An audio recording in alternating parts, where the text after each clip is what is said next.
Hello chess lovers, I have a fantastic game for you played by Lev Polugaevsky. He was one of the strongest players in the world from the early 1960s until the late 1980s. His opponent is the magician from Riga, Mikhail Tal.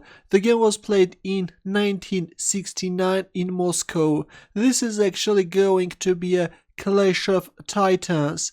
Polugaevsky started with c4 and knight f6 by Tal. Knight c3, e6, knight f3, d5, d4, c5. Mikhail Tal goes for semi-Tarrasch defense. c takes d5, knight takes d5, e4, knight takes c3, b takes c3, c takes d4, c takes d4, bishop b4 check, bishop d2, bishop takes d2 check, queen takes d2. This is a well-known theory, and the lines of semi-Tarrasch defense can long like 30 moves. So before going to these variations, one should know a huge amount of theory. Black castles, bishop c4, knight c6, white castles, b6, rook d1.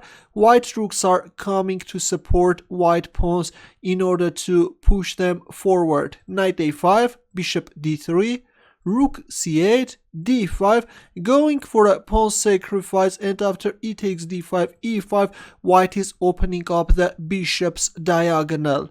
Knight c4, queen f4, and knight b2, forking the rook and the bishop.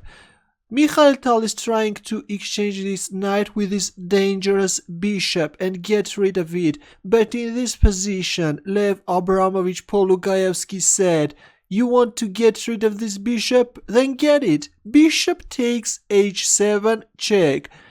Sacrificing the bishop and starting a very dangerous attack. King takes h7, knight g5 check, and king g6. Of course, if you play king g8, then this is losing on the spot. The threat is queen h7 checkmate. You have to give up your queen, otherwise if a move like rook e8, then queen h7 check, king f8, e6. The threat is e7. Of course, you can't capture because of this e7. Forcing black to occupy this e7 square and then checkmating black king. Let's go back. After knight g5 we see king g6 by Mikhail Tal. Honestly, position looks very strange. It's difficult to believe that with the black pieces is playing Mikhail Tal. Usually it is Tal who is placing his opponents in such an awkward position. Now comes h4. This pawn is coming to support white knight. The threat is h5. For example, if a move like knight takes d1, then h5 check. If king takes h5, then g4 check, king g6, queen f5 check, king h6, knight takes f7 check, freeing this fifth rank and then checkmating black king. Let's go back. After h4, we see rook c4. Actually, this is the best defensive move. This rook is coming to support black king. h5 check, king h6. Again, you can't capture on h5 because with the same g4, queen f5 check, black king will get checkmated like I showed in the previous line. After h5 check, we see king h6. Here comes knight takes f7 double check, king h7, queen f5 check, king g8 and e6. Again, this time this e-pawn is coming to support white knight. You won't believe, but still on move 25 Polugaevsky is in his own preparation. Here is a brief reference from Gena Sosonko's book Russian Silhouettes. The variation that occurred in this game had been analyzed by Misha and me earlier during our preparations for his match with Korchnoi, and as it seemed to us quite thoroughly. We did not examine in particular detail the position that arose after black's 20th move. In fact, black was a piece up, white's rook and knight were attacked, and there did not appear to be any direct threats. Lyova, however, had analyzed deeper. He found a continuation of the attack and he won prettily. Geller later remembered that on the evening before this game he had dropped in at Polugaevsky's room in the hotel and had seen some position set out on the board. That same position was reached the following day in Leva's game against Tal on move 25. It turned out that when Spassky was preparing for his match with Petrosyan, he, Geller and Leva had analyzed this variation together, but Leva in his analysis had gone even further. It cannot be ruled out that had Geller come to Leva's room 10 minutes later, he might have seen the position not after the 25th, but even after the 30th move or even later. Back to our game.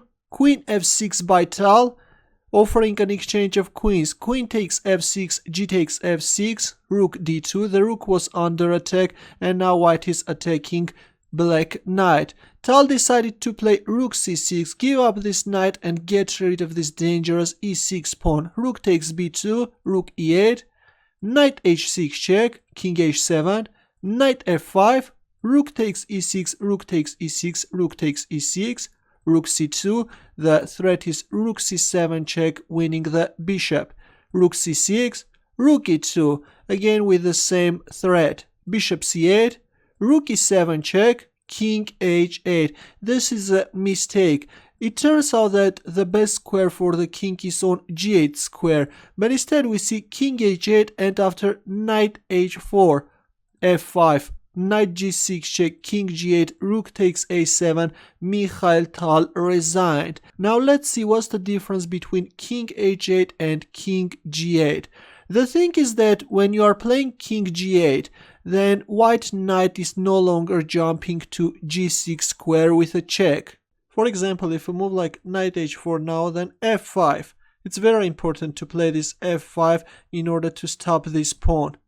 If knight g6, then the knight is jumping without a check, d4 simply. And now you have to play knight f4 in order to stop this pawn. Otherwise, if you move like rook takes a7, then d3. And this knight e7 fork is not dangerous, simply king h8. If knight takes c6, then d2. This is even losing for white. Forgot to mention that after rook takes a7, Mikhail Tal resigned in view of this dangerous pawn on h5. Right now the threat is knight e7 check. If rook c1 check, then king h2, and if bishop e6, then simply h6.